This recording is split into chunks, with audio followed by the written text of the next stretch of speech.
Charlie 5. Auburn adds 2025 defensive lineman Jourdin Crawford. He goes to Parker, which is in Birmingham. And this is a guy, he's a 4-star stud. I mean, this guy is still has a year and a half left of high school, and he's 6'1", 6'2", depending on where you look, 300 pounds, moves very, very well along the defensive front.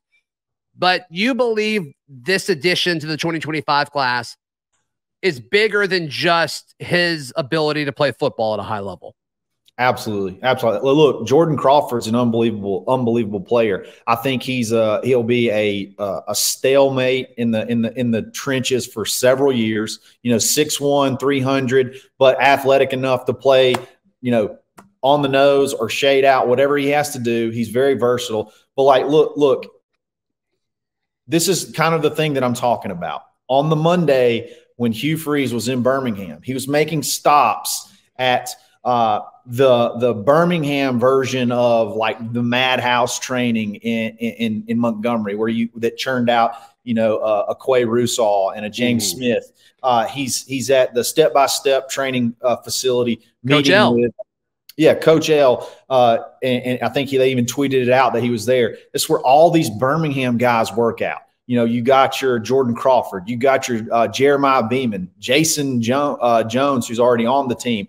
Yeah. Then you start looking, you got Caleb Harris, safety from Thompson, who's going to be here this weekend, who many think it's possible he could pull hopefully he could pull the trigger this weekend. You maybe start a pipeline with Thompson. It's just so many things that recruiting is just so much bigger than just like finding a 4-star and going and recruiting them. It takes so much time and so much effort to foster these relationships. And then not only that, so you got Jeremiah Beeman that you're going hard at, that you feel really good that you could possibly flip in this class. You got Jourdin Crawford. Well, then you got Naheem Alford, who's also on the exact same team, who's possibly going to be the number 1 player in the state in 2025. 5-star corner, 6'1", 200 pound, freak athlete. Like, these are the kind of things that it's like that could be that, we'd always joke the domino that fall. Like this is kind of what we're talking about. You get a player like this, does it parlay into a Beeman? Then you get a Naheem Alford. Then you get a Caleb Harris. Then you got a pretty solid stronghold. A couple of years down the road, you're going to get the quarterback from Thompson, was an all-world freshman, whose name's leaving me, Trent Seaborn. Yeah. You got him, that could possibly fall in that mix too. So he comes down all the time. It's all about, he's here. He's here almost. I think he'll be here this weekend as well. Those are the kind of things that you have to have. They're the small things that take time, that take effort, that a lot of times position coaches are doing, and our head coach is out there, going head, like all these guys. You talk about their lead recruiter, it's Hugh. Like, Hugh's the one calling them daily. Their position coaches are talking to them, but Hugh's calling them daily. Hugh's talking to them, all the time. He's going to their workouts. He's going to their practices. Like, this is the way he felt he needed to come in and build this program.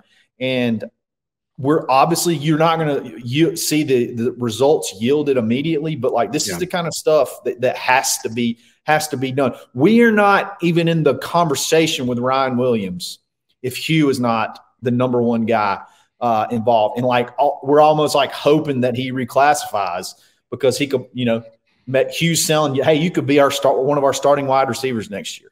Like, you're that good. We need you that bad. But we're not even in that conversation if Hugh Freeze is not at the lead of that recruitment.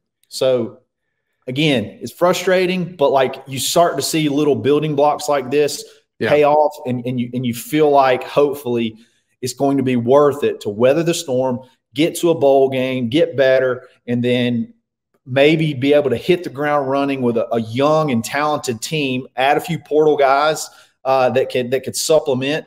And then in 2025, you're ready to go with a bunch of, excuse my language, a bunch of badass sophomores and dudes ready to go play and ready to go make a run for the playoff.